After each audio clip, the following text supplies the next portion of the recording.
कहानी की शुरुआत में एलेक और जूवी मॉरिसन नाम के एक कपल को दिखाया जाता है जो एक हॉस्पिटल में बहुत उदास बैठे होते हैं। वो पिछले कई साल से चाह रहे थे कि उनके घर में कोई बच्चा पैदा हो, लेकिन उनकी ये ख्वाहिश पूरी नहीं हो पा रही थी। जब उन दोनों की ही रिपोर्ट नॉर्मल आती है तो डॉक्टर को भी समझ में नहीं आता कि प्रॉब्लम क्या है। वो कहता है कि शायद जूवी किसी सदमे की वजह से गर्भधारण नहीं कर पा रही है, इसलिए वो उन्हें स्ट्रेस छोड़कर खुश रहने की सलाह देता है। लेकिन खुशी तो उनकी जिंदगी से जैसे रूठ सी गई थी। रात को जूवी एलेक्स से कहती है कि क्यों ना वो कोई बच्चा गोद ले लें। वो उसे एक अनाथ आश्रम का कार्ड भी दिखाती है जिसे हॉस्पिटल में कोई इसके पास रखकर चला गया था। एलेक इसके लिए तैयार नहीं था क्योंकि उसे लगता था कि किसी दूसरे के बच्चे को शायद वो उतना प्यार न दे पाए। लेकिन जूवी की खुशी के लिए वो अगले दिन उसे लेकर उस अनाथ आश्रम में पहुंच जाता है। एप्लीकेशन फॉर्म भरने के बाद वो आश्रम की इंचार्ज मिसेस लैंग से मिलते हैं, जो उनसे पूछती है कि क्या उनका कोई और भी बच्चा है।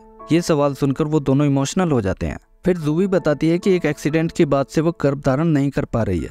ये कहते हुए वो रोने लगती है, इसलिए मिसेस लैंग उससे ज्यादा नहीं पूछती कि वो किस एक्सीडेंट के बारे में बात कर रही थी। अब वो उन्हें अपना आश्रम घुमाने लगती है तो जूवी की नजर एक छोटे लड़के पर पड़ती है जो बाकी सारे बच्चों से बिल्कुल अलग दिख रहा था। उसने किसी सेल्समैन के जैसा सूट पहन रखा था और सर पर एक गोल हैट लगा रखा था। जूवी को देखकर वो उसकी ओर मुस्कुराने लगता है। मिसेस लैंग अब उनसे कहती है कि उनके सारे बच्चे बहुत स्पेशल हैं और वो उन्हें स्पेशल घरों में ही भेजते हैं, इसलिए वो कहती है कि गोद लेने के प्रोसेस में थोड़ा ज्यादा वक्त लग सकता है। इसके बाद वो वापस जाने लगते हैं तो वही बच्चा खिड़की में से जूवी को देखकर फिर से मुस्कुराता है और उसकी ओर अपना हाथ हिलाता है। जूवी भी मुस्कुराकर उसकी ओर हाथ हिलाती है और फिर वो दोनों अपने अपने काम पर चले जाते हैं। एलेक खिलौने बनाने वाली एक फैक्ट्री का मालिक था, लेकिन पिछले कुछ सालों में उसके खिलौनों की डिमांड मार्केट में बहुत कम हो गई थी, जिसकी वजह से वो जैसे तैसे बैंक से लोन लेकर फैक्ट्री को चला रहा था और बड़ी मुश्किल से अपने वर्करों को उनकी सैलरी दे पा रहा था। जूवी भी अपना एक बुक स्टोर चलाती है और उसने खुद भी बच्चों के लिए कई किताबें लिखी होती हैं, लेकिन पिछले कई साल से उसने भी लिखना छोड़ रखा था। आज वो जल्दी ही स्टोर बंद करके घर आ जाती है। थोड़ी देर में उसके दरवाजे पर नॉक होती है। वो दरवाजा खोलती है तो हैरान रह जाती है क्योंकि ये वही लड़का होता है जो अनाथ आश्रम में उसे देखकर मुस्कुरा रहा था। वो अपना नाम इलाई बताता है और जूवी के हाथ में एक फॉर्म पकड़ाकर कहता है कि आश्रम वालों ने उनकी एप्लीकेशन मंजूर कर लिया है और मिसेस लैंग ने उसे उनका बेटा बनकर यहाँ रहने के लिए भेजा है। अब घर के अंदर आकर वो उससे चाय मांगता है, लेकिन जूवी उसकी उम्र के हिसाब से उसे गर्म दूध ला कर देती है। इसके बाद जब वो टीवी पर उसके लिए कार्टून चैनल लगाती है तो वो इसकी जगह उससे न्यूज चैनल चलवाता है। जूवी को वो लड़का बहुत अजीब लगता है और जब उसकी समझ में कुछ नहीं आता तो वो एलेक को फोन करके घर पे बुला लेती है। वो उसे बताती है कि उसने अनाथ आश्रम फोन किया था, लेकिन किसी ने भी उसका फोन नहीं उठाया। इसलिए अब वो सच्चाई जानने के लिए उसे साथ लेकर अनाथ आश्रम की ओर चल देते हैं। रास्ते में इलाई एलेक्स से उसके बिजनेस और देश में चल रही आर्थिक मंदी के बारे में बात करने लगता है तो वो भी हैरान रह जाता है, लेकिन एक 7 साल के बच्चे के मुंह से इतनी बड़ी बड़ी बातें उन दोनों को ही बहुत प्यारी लगती हैं और बड़ी मुश्किल से वो अपनी हंसी रोक पाते हैं। अब वो अनाथ आश्रम पहुंचते हैं तो एक इमरजेंसी मेडिकल वैन में किसी को ले जाया जा रहा होता है और उन्हें पता चलता है कि मिसेस लैंग अचानक बीमार पड़ गई हैं। अब अनाथ आश्रम की अकाउंटेंट जेन वो फॉर्म देखती है तो उसे ये कंप्लीट लगता है। वो उनसे इसे लेकर रख लेती है और कहती है कि मिसेस लैंग के ठीक होते ही वो उनसे कांटेक्ट करेगी। तब तक वो चाहे तो इलाई को अपने साथ रख सकते हैं। जूवी ये सुनकर खुश हो जाती है और एलेक भी उसकी बात मानकर इलाई को अपने साथ घर ले जाने लगता है, लेकिन जूवी के इस फैसले से वो ज्यादा खुश नहीं था। रास्ते में जब वो दोनों कोई बात नहीं करते तो इलाई उनकी इस खामोशी को तोड़ने के लिए कार में बज रहे गाने के साथ साथ खुद भी गाना गाने लगता है और उन दोनों से भी अपने साथ गाने के लिए कहता है। ये देखकर जूवी अपने आप को गाने से रोक नहीं पाती और उसकी खुशी के लिए एलेक को भी गाना गाना ही पड़ता है, क्योंकि आज कई साल बाद वो इतनी खुश दिख रही थी। रात को जूवी इलाई का सूटकेस खोलकर देखती है तो इसमें उसका सूट और टाई बहुत ही तरीके से रखे हुए होते हैं।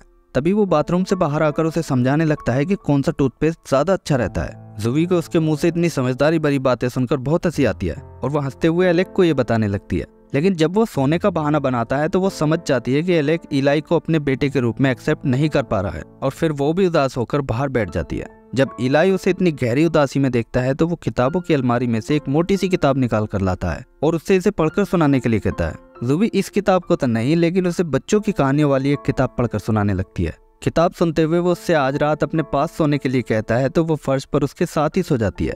सुबह को जब वो उठती है तो इलाई टकटकी लगाकर उसे ही देख रहा होता है। वो उसे बताता है कि एलेक आज बहुत जल्दी काम पर चला गया है, लेकिन असल में वो कुछ लोन लेने के लिए बैंक गया होता है क्योंकि उसने पिछले 2 महीने से अपने वर्करों को उनकी सैलरी नहीं दी थी। लेकिन एलेक ने पहले ही काफी लोन ले रखा था, इसलिए बैंक उसे लोन देने से मना कर देती है। अब फैक्ट्री पहुंचकर जैसे तैसे वो अपने वर्करों को समझा तो देता है, लेकिन शर्मिंदगी और घबराहट उसके चेहरे पर साफ झलक रही थी। घर पर इलाई जूवी से एक दरवाजे के बारे में पूछता है जो हमेशा बंद रहता था। वो उसे बताती है कि एक बेडरूम है, लेकिन इसके अंदर किसी को जाने की इजाजत नहीं है। अब वो दोनों पास के एक गार्डन में घूमने जाते हैं तो वहाँ भिखारी जैसा दिखने वाला एक आदमी उनसे बात करने लगता है और अपना नाम पोर्ट्स बताता है। जूवी इलाई के साथ उसकी अजीब बातें सुनकर हंसने लगती है तो वो उससे कुछ छुट्टे पैसे मांग लेता है और उसकी ओर देखते हुए एक तारीख बताता है जो होती है 15 मई 2007। ये सुनकर वो कहती है कि उसे ये सब कैसे पता है। पोर्ट्स कहता है कि उसे सब पता है क्योंकि वो यहीं आसपास घूमता रहता है। ये कहकर वो चला जाता है और जूवी हैरान से उसे देखती रह जाती है। लेकिन 15 मई 2007 को क्या हुआ था ये राज अभी राज ही रहता है। अगले दिन फैक्ट्री में सैलरी न मिलने पर एलेक के वर्कर नौकरी छोड़कर जाने लगते हैं और सिर्फ टॉम नाम का एक पुराना वर्कर ही उसके कहने पर रुकता है। इस परेशानी में एलेक ने जूवी को भी फोन करके बुला लिया था और वो इलाई को साथ लेकर यहाँ आ जाती है। लेकिन यहाँ आकर जब उसे पता लगता है कि एलेक ने उसे बिना बताए अपना मकान भी गिरवी रख दिया था तो फिर वो उसकी कोई बात नहीं सुनती और गुस्से में घर चली जाती है। घर पर वो इलाई से स्कूल जाने के बारे में बात करती है लेकिन वो उससे एलेक के साथ उसकी शादीशुदा जिंदगी के बारे में बात करना चाहता है जो कुछ ठीक नहीं चल रही थी। जूवी उसके किसी मनोवैज्ञानिक डॉक्टर जैसे सवालों को सुनकर पहले तो हंसती है लेकिन फिर वो उससे बताने लगती है कि वो दोनों हाई स्कूल से एक दूसरे को पसंद करते हैं और पहले वो बहुत मस्ती किया करते थे लेकिन पिछले कुछ सालों में उसे याद नहीं कि उन्होंने साथ में अच्छा वक्त कब बिताया था। अगले दिन वो इलाई को स्कूल छोड़ आती है लेकिन वो लंच टाइम में ही एक टैक्सी बुक करके एलेक की फैक्ट्री पहुंच जाता है जहां उसके अलावा और कोई भी नहीं होता। एलेक उसे देखकर गुस्सा हो जाता है और उसे वापस स्कूल छोड़ने के लिए जाने लगता है। जब इलाई उसे डैड कहकर बुलाता है तो वो उसे सख्ती के साथ डैड की जगह सिर्फ एलेक कहकर बुलाने के लिए कहता है। लेकिन जाते हुए जब इलाई उसके खिलौनों की तारीफ करता है तो फिर उसका लहजा नरम पड़ जाता है क्योंकि मार्केट में तो उसके खिलौनों की कोई कदर ही नहीं थी। इसके बाद वो घर पहुंचते हैं तो उन दोनों को ही जूवी के गुस्से का सामना करना पड़ता है। लेकिन तभी एक डिलीवरी बॉय कुछ चाइनीज खाना लेकर आ जाता है। जब उन्हें पता चलता है कि ये खाना इलाई ने ऑर्डर किया था तो फिर वो दोनों ही मुस्कुराने लगते हैं और इस तरह एलेक भी अब उसे पसंद करने लगता है। रात को सोने से पहले जूवी जब देखती है कि इलाई ने उस बंद पड़े बेडरूम से एक टेडी बियर निकाल लिया है तो वो इसे तुरंत उससे छीन लेती है और डांटते हुए फिर कभी भी उस रूम में न जाने की सख्त हिदायत देती है। अब आधी रात को इलाई चुपके से घर से निकलकर पास के उसी गार्डन में पहुंच जाता है और बेंच पर सोए हुए मिस्टर पोर्ट्स को उठाकर उनसे बातें करने लगता है। पोर्ट्स उससे उसकी नई फैमिली के बारे में पूछता है तो वो कहता है कि वो दोनों ही उसका बहुत ख्याल रखते हैं लेकिन उसे रोज रोज स्कूल जाना पसंद नहीं है। पोर्ट्स उससे कहता है कि उसे थोड़ा सब्र रखना पड़ेगा क्योंकि हर काम में थोड़ा वक्त तो लगता ही है। उन दोनों की इन अजीब बातों के बाद अगले दिन दिखाया जाता है कि फैक्ट्री में एलेक्स से मिलने जॉन बर्न्स नाम का एक बिजनेसमैन आता है जो उसकी फैक्ट्री का माल खरीदता था। लेकिन यहाँ वो ये कहने आया था कि अब वो उसका माल नहीं खरीद सकता क्योंकि इस मंदी के दौर में उसके पुराने मॉडल वाले खिलौने बिक नहीं पा रहे हैं। वो उसे दो ऑफर देता है कि या तो वो अपनी फैक्ट्री को उसे बेच दे या फिर कोई नया आइडिया लेकर उसके पास आए। इस बात से एलेक बहुत परेशान हो जाता है क्योंकि उसने काफी पैसा लगाकर फैक्ट्री में खिलौनों का एक बड़ा स्टॉक जमा कर रखा था लेकिन अगर इन खिलौनों को कोई खरीदेगा ही नहीं तो फिर वो पूरी तरह बर्बाद हो जाएगा। आज वो अपने फादर की कब्र पर जाकर उनसे माफी मांगता है क्योंकि जिस फैक्ट्री को 50 साल पहले उन्होंने अपने दम पर खड़ा किया था उसने पिछले कुछ सालों में ही उसे बर्बाद कर दिया था। उसकी ये सारी बातें मिस्टर पोर्ट्स उसके पीछे खड़ा होकर सुन रहा होता है। वो उसके पास आकर उसे कब्र पर खिल रहे गुलाब के फूलों को दिखाकर वहां से चला जाता है लेकिन एलेक्स समझ जाता है कि वो उसे क्या समझाना चाहता था, इसलिए वो हार मानने की बजाय एक बार फिर से इस मुसीबत से निकलने की कोशिश में लग जाता है और अब वो इलाई को भी फैक्ट्री में आने से मना नहीं करता। एक दिन वो उससे उसके ऑफिस में लगे एक पोस्टर के बारे में पूछने लगता है। एलेक उसे बताता है कि ये लेगोलैंड नाम की एक जगह है जहाँ वो कुछ साल पहले जाना चाहता था लेकिन अभी तक उसे वहाँ जाने का टाइम ही नहीं मिल पाया। अब वो उसे अपनी फैक्ट्री में बने खिलौने दिखाने लगता है और कहता है कि किसी जमाने में ये सारे खिलौने बहुत फेमस थे लेकिन आजकल मार्केट में इलेक्ट्रॉनिक खिलौने आने से उनके खिलौनों की डिमांड कम हो गई है। इलाई कहता है कि इलेक्ट्रॉनिक खिलौने बच्चों के लिए अच्छे नहीं होते और उनका क्रेज ज्यादा दिन नहीं चलने वाला। एलेक इस बात से खुश होकर उसे उसकी पसंद की एक रशियन डॉल दे देता है जिसके अंदर 5 और डॉल होती हैं। अगले दिन इलाई जूवी से झूठ बोलता है कि एलेक आज उन्हें कहीं घुमाने ले जाने वाला है और वो उसे साथ लेकर फैक्ट्री पहुंच जाता है। फैक्ट्री में एलेक उन्हें ऑफिस की डेस्क पर सोता हुआ मिलता है इसलिए आज वो काम का बहाना भी नहीं बना पाता और उसे उनके साथ जाना ही पड़ता है। लेकिन इलाई अभी तक उन्हें ये नहीं बताता कि वो जा कहाँ रहे हैं। वो ऑनलाइन मैप से देखकर रास्ता बताता रहता है लेकिन एक जगह पहुंचकर उन्हें एहसास हो जाता है कि वो उन्हें कहीं और नहीं बल्कि लेगोलैंड लेकर आया है जिसके बारे में कल एलेक ने उसे बताया था। अंदर पहुंचकर सबसे पहले इलाई छोटी ट्रेन की सवारी करता है और जोर देकर उन दोनों को भी अपने साथ बिठा लेता है। पहले तो एलेक ऐसे दिखाता है जैसे यहाँ आकर उसे बिल्कुल भी अच्छा नहीं लग रहा हो लेकिन वो कब तक अपने आप को रोक कर रखता। वो उनके साथ स्कूटर की रेस लगाते हुए जोर से चिल्लाता है और रेस के बाद जब इलाई को उसका मिनी ड्राइविंग लाइसेंस मिलता है तो फिर वो भी बच्चों की तरह अपना और जूवी का ड्राइविंग लाइसेंस मांगने लगता है। अब इलाई के साथ काफी मस्ती करने के बाद वो आइसक्रीम खाते हुए जूवी के साथ भी मस्ती करता है आखिर में वो सब रोलर स्केटिंग करते हैं, जो एलेक और जूवी ने शादी से पहले अपनी पहली मुलाकात पर की थी। इसके बाद वो घर आ जाते हैं तो इलाई आज एलेक से उसे कहानी सुनाने के लिए कहता है। आज एलेक भी एक अच्छे फादर की तरह उसे बहुत ही दिलचस्पी के साथ कहानी सुनाता है और इसके बाद वो जूवी के पास चला जाता है। इलाई आज उन दोनों को एक दूसरे के इतने करीब देखकर बहुत खुश होता है। अगले दिन सुबह को वो जल्दी उठकर पियानो पर एक धुन बजाने लगता है जो वहीं एक पेपर पर लिखी हुई थी। इस धुन को सुनकर एलेक और जूवी जल्दी से नीचे आते हैं, जैसे उन्हें किसी और के वहां होने की उम्मीद हो। इलाई के पूछने पर जूवी कहती है कि ये धुन एलेक उनके बेटे को सिखाया करता था। उनका बेटा? इलाई हैरान होकर उनकी ओर देखने लगता है और आज वो उसे सब कुछ बताने का फैसला कर लेते हैं। जूवी अब एक फोटो एल्बम खोलकर उसे अपने बेटे सैमुअल के बारे में बताने लगती है और कहती है कि आज वो उसके जितना ही बड़ा होता। अपने आंसुओं को रोकने की कोशिश करते हुए वो उसे सैमुअल के पहले फुटबॉल मैच और उसकी फेवरेट आइसक्रीम के बारे में बताती है। वो कहती है कि वो उसका एंजल था, उसकी पूरी दुनिया बसती थी उसमें। बोलते हुए उसकी आवाज भारी होने लगती है। इसके बाद वो उसे उस रूम में ले जाती है जिसे वो हमेशा बंद रखती थी। ये सैमुअल का बेडरूम था जो आज भी उन्होंने वैसे का वैसा ही रखा था। इलाई उससे पूछता है कि हुआ क्या था। जूवी खिड़की से नीचे देखते हुए बताने लगती है कि 2 साल पहले जब वो अपना फुटबॉल मैच खेलकर उसके साथ घर वापस आ रहा था तो एक कार से उसका एक्सीडेंट हो गया था, जिसके बाद उन दोनों की जिंदगी बिल्कुल भी पहले जैसी नहीं रही। अब वो उसे अपने साथ सैमुअल की कब्र पर ले जाते हैं। एलेक के हाथ में वही टेडी बियर होता है जिसकी वजह से जूवी ने एक दिन इलाई को डांटा था। वो कहता है कि सैमुअल रोज रात को इसे अपने साथ लेकर सोता था और उसे आज भी रोज सुबह उठकर ऐसा लगता है जैसे वो उसी कमरे में हो। ये बताते हुए एलेक टूट जाता है और रोते हुए कहता है कि उसे ऐसा महसूस होता है जैसे उसके दिल में एक बड़ा सा छेद बन गया हो जो कभी नहीं भर सकेगा। इस तरह एलेक और जूवी पिछले 2 साल से जो दर्द अपने दिल में दबाकर जी रहे थे वो आंसुओं के साथ आज बाहर आ जाता है और दोनों एक दूसरे के गले लगकर काफी देर तक रोते रहते हैं। उनसे थोड़ी ही दूरी पर मिस्टर पोर्ट्स भी खड़ा होकर ये सब देख रहा होता है। अब घर पर जूवी एलेक से कहती है कि उन्हें अब इस कमरे की सफाई कर देनी चाहिए। एलेक भी एक गहरी सांस लेकर इसके लिए हामी भर देता है। रात को वो गार्डन में जाता है और जुगनुओं को देखता हुआ मिस्टर पोर्ट्स के पास पहुंच जाता है।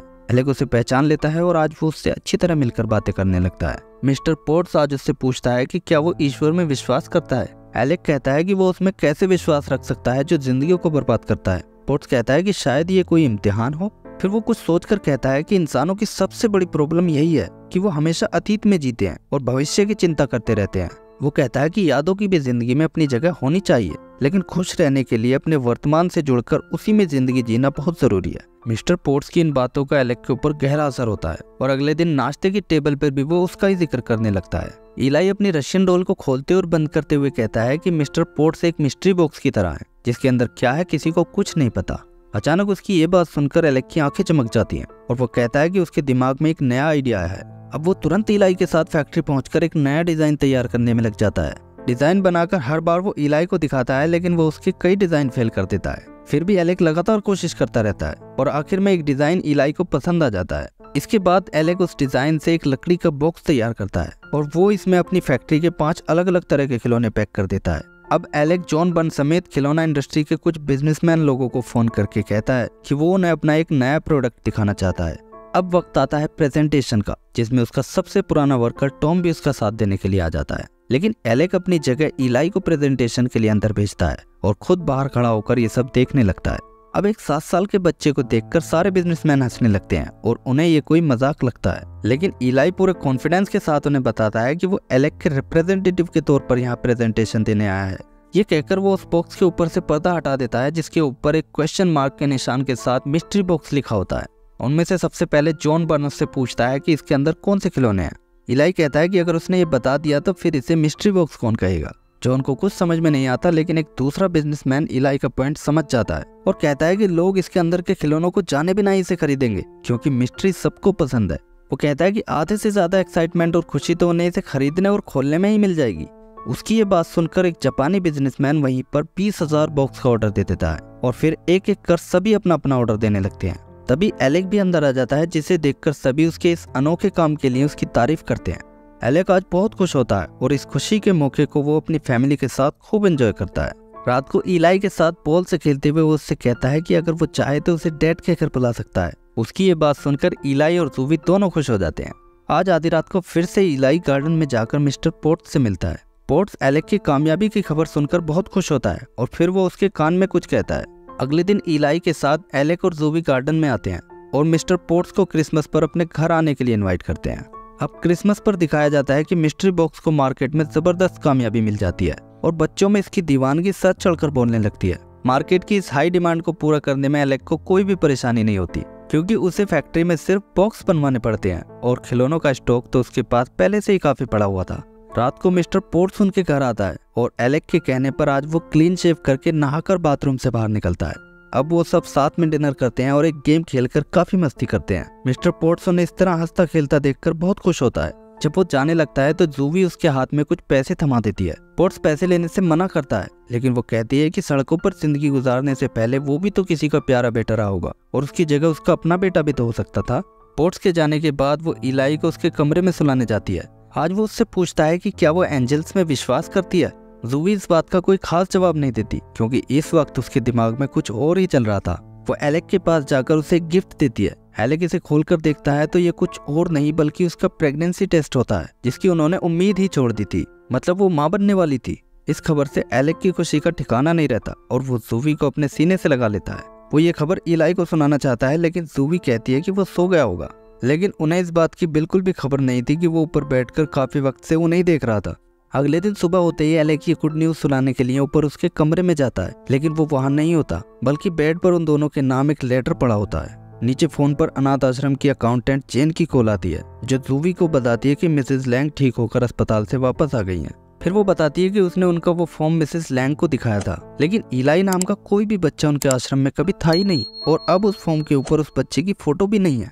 उसकी ये बात सुनकर जूवी के हाथ से कॉफी का गिलास छूटकर नीचे गिर जाता है। वो हैरान परेशान सी एक डेस्क पर झपटती है और उसमें से इलाई का लेगोलैंड वाला मिनी ड्राइविंग लाइसेंस निकाल कर देखती है, लेकिन इस पर भी उसकी फोटो नहीं होती। अब उसे सब कुछ समझ में आने लगता है कि इलाई और मिस्टर पोर्ट्स इंसानों के रूप में तो एंजल्स थे, जो उनकी बिखरी हुई जिंदगी में खुशियां लौटाने के लिए आए थे। उसे याद आ जाता है कि हॉस्पिटल में उसके पास अनाथ आश्रम का कार्ड रखकर जाने वाला कोई और नहीं बल्कि मिस्टर पोर्ट्स ही था। अब वो ऊपर जाकर इलाई का वो लंबा सा लेटर पढ़ती है, जिसमें उसने उन्हें अपने बेटे सैमुअल की बुरी यादों को भूलकर उसकी अच्छी यादों के साथ जिंदगी बिताने की बात कही थी। पढ़ते पढ़ते वो रोने लगती है और रोते हुए लेटर का बाकी हिस्सा पढ़ती है, जिसमें उसने अपने जाने और अपने लिए उनके प्यार का भी जिक्र किया था और एक भविष्यवाणी की थी कि उनके घर में बेटी पैदा होगी। मूवी के आखिर में दिखाया जाता है कि एलेक और जूवी अपनी नन्ही सी बेटी के साथ बहुत खुश होते हैं और एक दिन जूवी को ऐसा महसूस होता है जैसे इलाई उनसे मिलने वापस आया हो, लेकिन उसकी नजर पड़ते ही वो मुस्कुराकर गायब हो जाता है।